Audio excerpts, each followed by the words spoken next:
Des nouvelles fraîches arrivent pour vous. Fin du feuilleton OL. Mais avant que je partage cette nouvelle avec vous, abonnez-vous à ma chaîne pour ne manquer aucune actualité de première main sur l'Olympique lyonnais. La société Eagle Football créée par John Textor avec ses partenaires américains et canadiens a maintenant confirmé que tous les accords nécessaires ont été obtenus et que, compte tenu des délais techniques inhérents à ce type d'opération, ce closing devrait intervenir le 19 décembre, a annoncé l'OL Group, la holding chapeautant le club français, dans un communiqué diffusé samedi soir, 10 décembre. Cette annonce vient confirmer la tendance dessinée 2 jours plus tôt, quand l'OL avait dit espérer voir aboutir le dossier rapidement, malgré plusieurs reports depuis fin septembre. En plus des accords nécessaires, les contrats correspondants ont été signés, de telle sorte que les conditions sont réunies pour procéder à la réalisation de l'opération. Eagle et ses sources de financement sont maintenant prêts à engager le processus de closing, détaille le club français. Le communiqué du jeudi 8 décembre faisait suite à un nouveau délai de 2 jours supplémentaires accordé à John Textor pour boucler le rachat du septuple champion de France. La cession de l'actuel 8e de L1 était initialement prévue pour fin septembre et avait fait l'objet d'une conférence de presse conjointe des deux hommes clés de cette opération à 800 millions d'euros, John Textor et Jean-Michel Aulas, président depuis 1987, qui, tout sourire et poignée de main à la clé, avaient affirmé que tout était signé. Laisse déjà un like sur cette vidéo pour rester au courant de tout ce qui se passe à l'Olympique lyonnais. Troisième club pour Textor. John Textor, homme d'affaires américain, 56 ans, s'est fait connaître dans le monde virtuel, des effets spéciaux au cinéma à la création numérique par intelligence artificielle.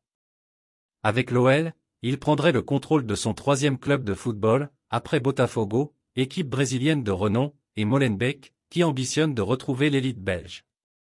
Il possède également des parts dans Crystal Palace, mais des actionnaires du club anglais, parmi lesquels les deux investisseurs américains Josh Harris et David Blitzer, entravaient son projet lyonnais. Il fallait en effet leur accord pour que ces parts puissent être transférées à Eagle Football et que la Premier League donne son feu vert à l'opération.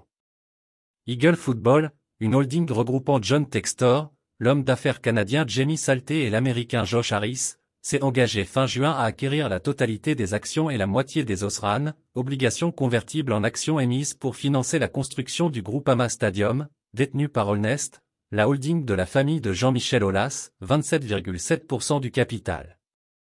Plus la totalité des parts détenues par Pathé, 19,3%, et le fonds d'investissement chinois IDG Capitals, 19,8%, deux actionnaires qui avaient annoncé en mars leur intention de vendre leurs parts. Redressement financier. À ces opérations s'ajoute un engagement d'une augmentation de capital de 86 millions d'euros. La cotation de l'action OL Group, suspendue depuis mi-novembre, avait repris le 6 décembre, au lendemain d'un ultime report concédé par les vendeurs. Le marché avait exprimé son scepticisme et l'action a perdu plus de 20% de sa valeur en 2 jours, s'affichant à 2,18 € mercredi soir, bien loin du prix de 3 € par action promis pour le rachat. Vendredi 9 décembre, cependant, elle avait largement repris du terrain, clôturant à 2,58 €, plus 10,3% sur la séance. Le club a terminé la saison dernière à la 8e place, son plus mauvais classement depuis 1997. Après un début de saison raté, il a également limogé son entraîneur néerlandais Peter Bosz, remplacé par Laurent Blanc. La pandémie de Covid, qui a entraîné la fermeture des tribunes pendant des mois, et la faillite de l'ancien diffuseur de la Ligue 1, Mediapro, en 2020 avait plombé ses revenus. Le club a engagé depuis son redressement financier. Sur l'exercice 2021 à 2022, son chiffre d'affaires a bondi de 42%, à 252,6 millions d'euros, et sa perte nette a été divisée par 2 par rapport à la saison précédente, moins 55 millions, contre moins 107,5 millions.